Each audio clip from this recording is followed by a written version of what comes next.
So far, we discussed work done by a constant force. The force does not change with time.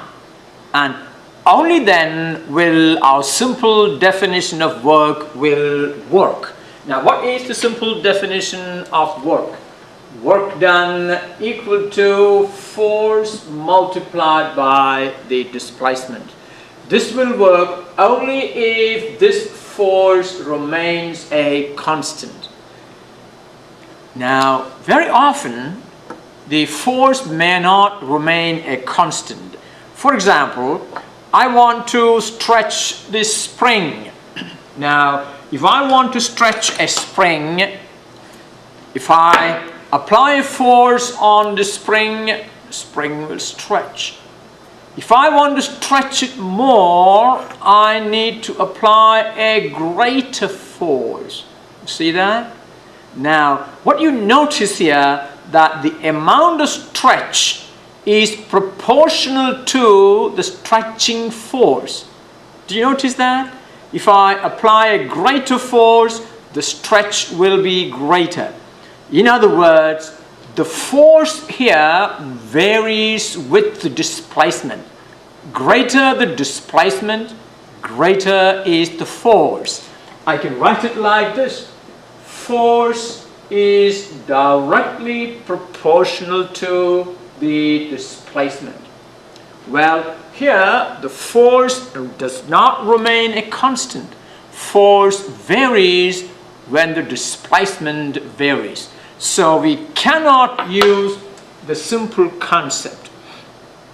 But we can actually extrapolate the result from here into the case where the force remains or the force varies. Now, what will be, in the first case, what will be the shape of a graph of force against displacement? If I draw a graph of force on the vertical axis and displacement on the horizontal axis. In the first case, when the force remains a constant, means the force will be a horizontal line. Now, what is the area enclosed by this graph with the displacement axis? What is this area? Well, the length of this rectangle is x and the width of the rectangle is f, is that right? And so the area of this rectangle is f multiplied by x, which is a measure of the work done.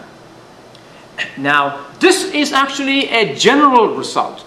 If you draw a graph of force versus displacement and you measure the area under that graph, that will be a measure of the work done by that force.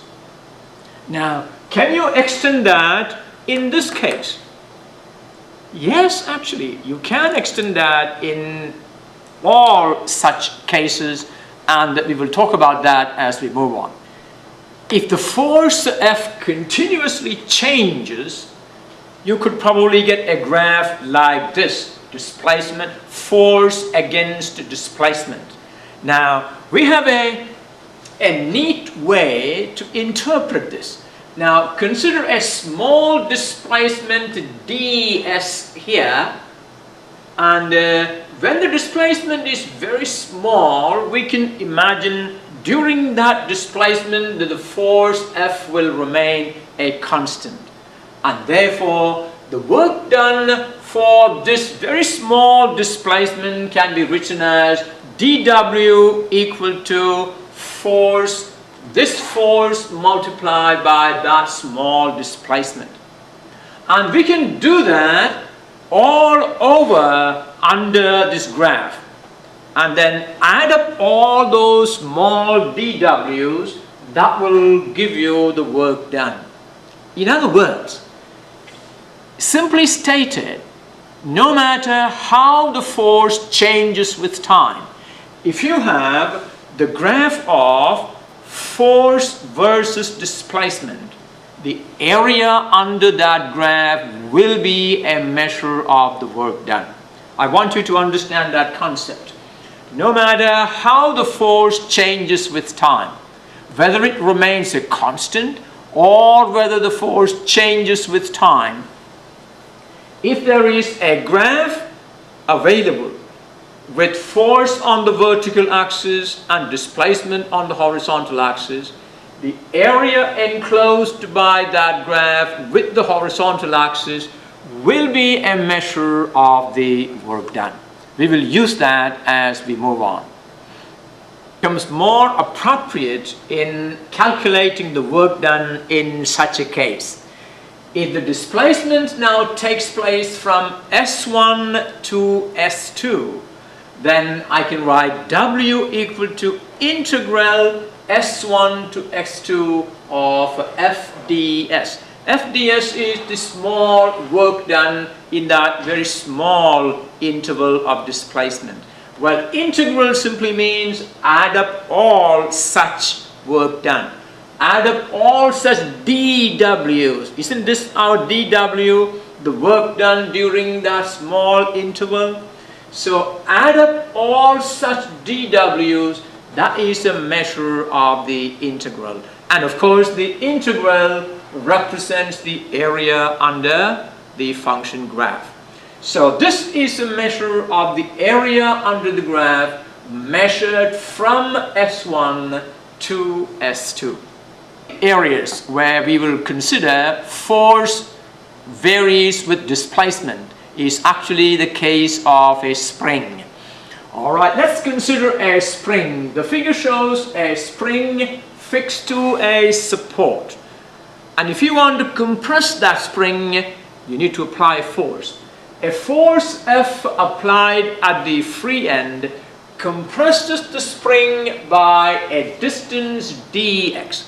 So let this force be x, and as a result of that x, the spring now gets compressed by a distance dx. You can see this force compressed this spring by a distance dx.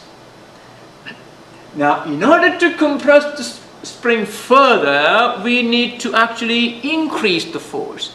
That means as the compression increases, the force needed to compress it further needs to be greater. Now, how do you write that?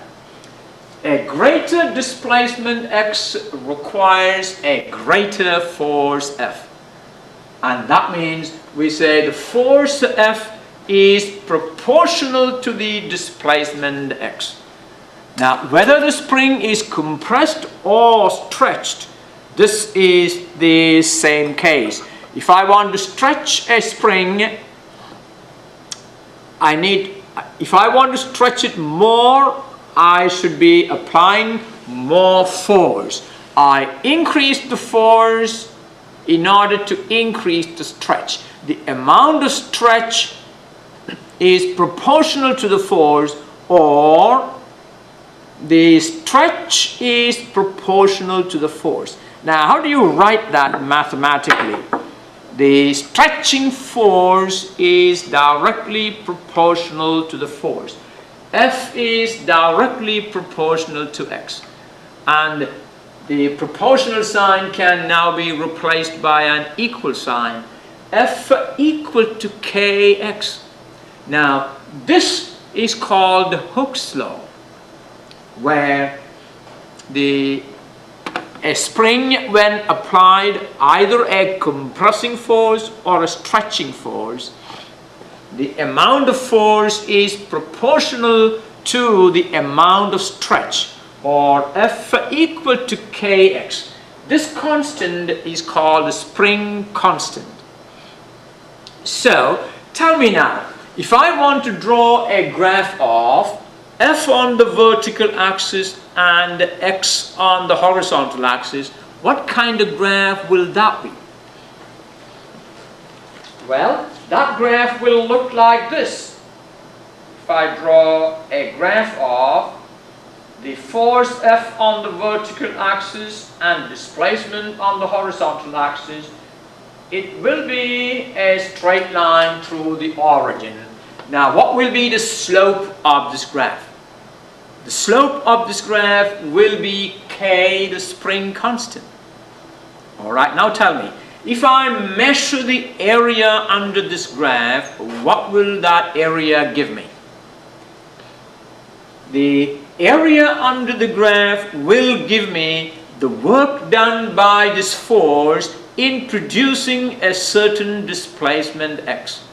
Alright, let's measure that area. Suppose the displacement is x up to here, and we say this is my displacement x. That means this area is a measure of the work done.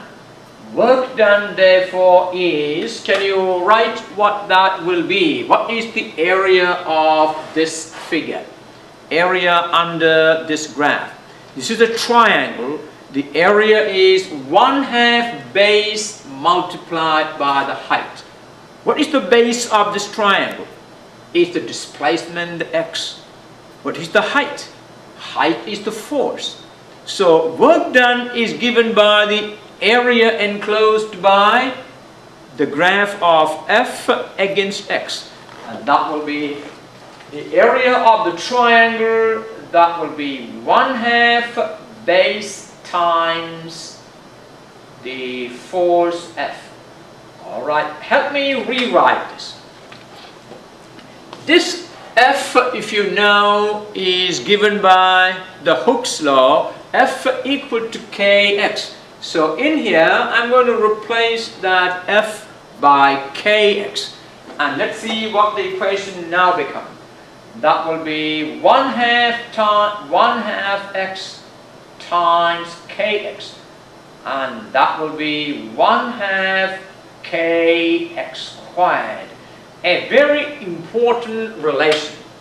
In the case of a spring, if you want to stretch the spring by an amount x, the amount of work done is W equal to 1/2 Kx squared. Alright, so if I want to stretch this spring, now this is the length of the spring when it is not applied any external force. If I now apply a force on it, I'm going to stretch this by suspending this weight from there. Now tell me, what is the stretching force if I suspend this mass? The stretching force will be mg. I have now produced an amount of stretch x. Now look at this. This is the length when it is unstretched. Now I can measure the length x, and therefore I can now calculate the work done in producing the stretch. What is the work done? Equal to 1/2 Kx squared, where K is called the spring constant of this spring, and X is the amount of stretch. Okay, tell me, what is the unit for measuring the spring constant? K. K will be measured, if you solve for K, you can see K equal to F over X. That would be Newton per meter. K is Newton per meter.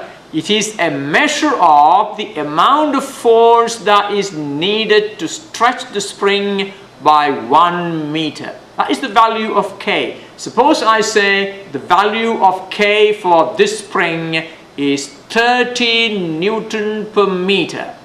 It means if you want to stretch this by 1 meter, I need to apply a force of 30 Newton.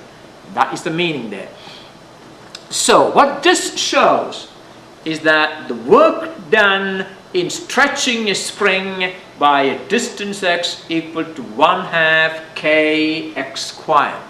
The work done in stretching or compressing, both remains the same. So let's recap this one more time. If a force F compresses the spring by a small distance dx, and during that small displacement dx, we would assume that the force remains a constant, and the work done to do that is F dx. And if now the spring is compressed from a position x equal to x1 to a final position x equal to x2, the total work done can be obtained by integrating this quantity. What quantity? F dx, the small work done, can be integrated from x equal to x1 to x equal to x2. So the total work done is integral x1 to x2 of f dx. And what is our f equal to? F can be replaced by what quantity? Kx. So that will be integral x1 to x2 of kx dx. K is a constant that comes out. That will be integral x1 to x2 of x dx. And integral x dx will be x squared divided by 2. And now apply the lower limit and the upper limit. What does that become? It will be k over 2 times x2 squared minus x1 squared. Now, if this x1 is 0, that means we started with initial displacement 0, and this x2 is called x, then the work done to stretch a spring by an amount x can be written as 1/2 kx squared. Alright? So this expression will reduce to this when x1 equal to 0 and you call x2 equal to x. The amount of work done to stretch or compress a spring by a distance x is 1/2 kx squared. On the other hand, if you want to stretch it from an initial value x1 to a final value x2, the work done will be 1/2 k, which is the same as this. Instead of x squared, you have x2 squared minus x1 squared. We will now use these concepts to solve problems. Let's start with this problem. A particular spring has a force constant of 2.5 times 10 to the 3 Newton per meter. How much work is done in stretching the relaxed spring 6 centimeter? Well, the relaxed spring means your x1 equal to 0. You got to stretch the spring by a distance x equal to 6 centimeter. Well, straightforward, is that right? And how much work is done in stretching the spring an additional 2 centimeter? Alright, let's put down the values we know. The force involved in stretching the spring is identical to the force required in compressing it. So we will use one for the other without any problem. In part A, the spring is stretched from an initial position x1 equal to 0, it's a relaxed position, to x2 equal to 0.06 meter. So x1 equal to 0, a force F stretches it to x2 equal to 0.06. So it is this displacement that we call 0.06. Work done is 1/2 k x2 squared minus x1 squared, where your x1 equal to 0. And you use all the values. K is given to us, and x2 we know, x1 we know. That is 4.5 joules. All right. Next, how much work is done in stretching the spring an additional 2 centimeter? Well, the spring is now stretched from x2 equal to 0.06 to x3 equal to 0.08.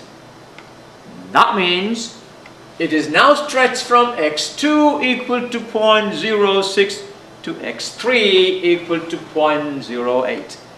Now, therefore, work done will be 1/2 k x3 squared minus x2 squared. And now use all the known values. x3 is 0.08, x2 is 0.06, and that gives you 3.5 joules. You can see the additional work needed to stretch it by this much is much greater than the initial work. That means as you keep stretching the spring, the amount of work you need to do to stretch the spring by the same amount keep on increasing. Why? Because the force keeps on increasing. Another one. A student suspends, now do another problem. A student suspends a 0.25 kilogram mass on a spring and it stretches a distance of 5 centimeters to its equilibrium position. The student then pulls down the suspended mass, doing 6 joules of work in further stretching the spring. How far is the spring stretched as a result of the pulling down by the student? Well, what we have is the case of a spring and the student suspends a mass. Now, what is the stretching force here? The stretching force is the weight of this mass. All right, let's write that down. What is the weight of the mass? The mass is 0.25 kilogram. So its weight will be 2.45 Newton. Now, this 2.45 Newton stretched the spring by how much? The 2.45 Newton stretched it by 5 centimeters. What does it help you to find? Now, you know that the stretching force F equal to kx. This helps us to find the value of k of the spring. You see, in the problem we need the value of k. So let's find the value of k. The displacement produced by this force is 0.05 meter.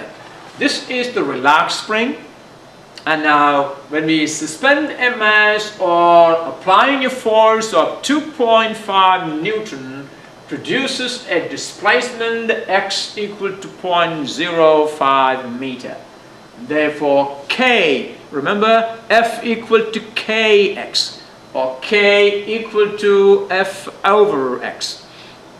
F is 2.4 Newton, x equal to 0.05 meter, and therefore the k value for this spring is 49 Newton per meter.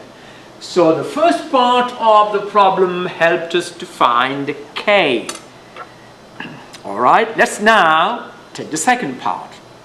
From the equilibrium position, the spring is stretched a distance x in doing an amount of work W equal to 6 joules. Well, if this is the equilibrium position, now we're going to say x equal to 0 now, and the student applies a force doing a certain amount of work. How much? 6 joules of work in stretching the spring. We need to find how much is the spring stretched from this equilibrium position so that that amount of work, 6 joules, is done. Alright? We know the work, we need to find the distance x. So the student does an amount of work in stretching the spring by an additional distance x. Now W, the work done, equal to 1/2 kx squared. And we can now replace W by 6 joules. K is known, and therefore we can solve for x squared. X squared is 6 times 12 divided by 49. and that will give you x equal to 0.49 meter, which is 49 centimeter. Okay. Another problem. Compute the work done by the variable force F versus X graph shown below. That must be very simple because work done is a measure of the area enclosed by the graph of F versus X with the x-axis. But one thing you need to know to do this problem, and that is, if an area measured above the x-axis is positive, the area measured below the x-axis is negative. So there are two triangles here. The area of the triangle above the x-axis is positive. The area of the triangle below the x-axis is negative. Work done is given by the area enclosed by the graph of F with the x-axis. Now this area is made up of two triangles, one above the x-axis and the other below the x-axis. The area measured above the x-axis is positive and the area measured below the x-axis is negative. Let's measure these areas. What is the area of the first triangle? Well, area of a triangle is 1/2 base multiplied by height. Now what is the base here? Base is 2 meter. What is the height? The height there, this is 2, 4, 6. The height is 6 Newton. So that will be 1/2, base is 2 meter, height is 6 Newton. That will be 6 joules, that is positive. And area of the second triangle is, of course that would be negative, is that right? That will be 1/2, base is, what is the base? 5 minus 2 is the base. And what is the height? Now look at the height of the triangle. The height is -6. -6. So that will be -9 joules. Okay. The area of the top triangle is +6 joules. The area of the bottom triangle is -9 joules. And therefore the total work done is the sum of the two. 6 joules minus 9 joules equal to -3 joules. Okay, let's now talk about another concept called power. What is the meaning of power? Very often children fight against each other saying, "Oh, I'm more powerful." Now, how do you judge the power of a person? Well, if two boys compete, we can say, all right, I want to see how long you take to jump upstairs. Now you got the stairs going up. So the first boy goes up. I time him. He takes 6 seconds. And the second one tries. He takes 8 seconds. Now, who is more powerful? You see, if a person is more powerful, that person can do the same amount of work in less amount of time. You see? So, how do we define power? Power is the rate of doing work. The rate at which work is done is called power. And you can calculate power as work done divided by the time taken. What is the unit for measuring power? Work is measured in joules. Time is measured in seconds. Therefore, power is measured in joules per second. And joules per second is called a watt. And we represent that by the uppercase W. Now, notice all these are very important concepts. So what is the unit for measuring power? Power is the rate of doing work. It is measured in joules per second. And a joule per second is called a watt. So the unit of power is the watt. Tell me, you have a 60-watt bulb in your bedroom. What does that mean? 60 watt. It means that bulb will use up electrical energy at the rate of 60 joules per second. That is why it is called a 60-watt bulb. 100 watt is 1 kilowatt.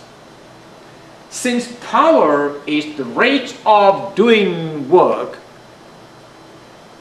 we can say power is delta W divided by delta T, dW by dt, the rate of doing work. Power is the rate of doing work. If power is dW by dt, the derivative of W with respect to time, let's replace W by F dot x. Force multiplied by the displacement. You get power equal to the d by dt of F dot x. Well, if F is a constant, if the force remains a constant, I can take it out. That will be F times dx by dt. And what is dx by dt? Dx by dt is the velocity, is that right? So power is force multiplied by velocity. You can do that either work divided by time or force multiplied by velocity. You can also rewrite right from here without going through calculus. And that is power. Work done is force multiplied by the displacement. Divide that by time. And that will be force multiplied by x over t. What is x over t? Displacement divided by time is the average velocity. So force multiplied by average velocity is a measure of the average power. That will be force multiplied by velocity. These are very useful concepts. Average power is force multiplied by average velocity. Okay. We can actually use these concepts to solve problems. Let's do a small problem. A 1500 kilogram race car can go from 0 to 90 km per hour in 5 seconds. What is the average power required to do this? Well, we have V0, initial velocity is 0, the final velocity is 90 km per hour. Convert that to meter per second, divide by 3.6. That gives you the final velocity is 25 meter per second. The time taken is 5 seconds and the mass of the race car is 1500 kilogram. That is our data. First of all, we find acceleration. What is the acceleration caused by the force producing that acceleration? Acceleration is Vf minus V0 over t. And that gives you 5 meter per second squared.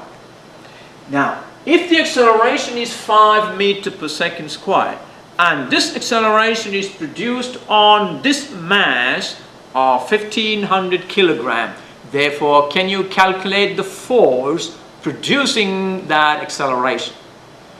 The force producing this acceleration is F equal to ma. That will be mass multiplied by the acceleration. That is 7,500 Newton. Now, this is the amount of force that is used in accelerating the car. The average velocity during this 5 seconds. Can you tell me what is the average velocity during this 5 seconds? Because the acceleration is a constant, the average velocity is simply initial velocity plus the final velocity divided by 2. So the average velocity is V0 plus Vf over 2. 0 plus 25 over 2, that is 12.5 meter per second. A force of 7,000 Newton applied on the car gave it an average velocity of 12.5 meter per second. Therefore, what is the average power required to do this? The average power is force multiplied by the average velocity. The average power is force multiplied by the average velocity. That will be 9.375 times 10 to the 4 watt, or which will be 93.75 kilowatt. All right, let's do another problem. A 1500 kilogram elevator accelerates upward at a constant rate of 0.5 meter per second squared. How much power is developed on an average during the time the elevator speed increases from 0.25 meter per second to 0.75 meter per second? Here again, we have the initial velocity, final velocity, we can find the average velocity. And we have the mass of the elevator, we have the acceleration of the elevator, we can calculate the force that is producing that acceleration on the elevator. First, we find the force required to produce this acceleration of 0.5 meter per second squared upward. Well, that's not difficult. F equal to, now you must understand that the force applied first has to overcome the weight of the elevator, which is downward, and then it has to produce the acceleration upward. Is that right?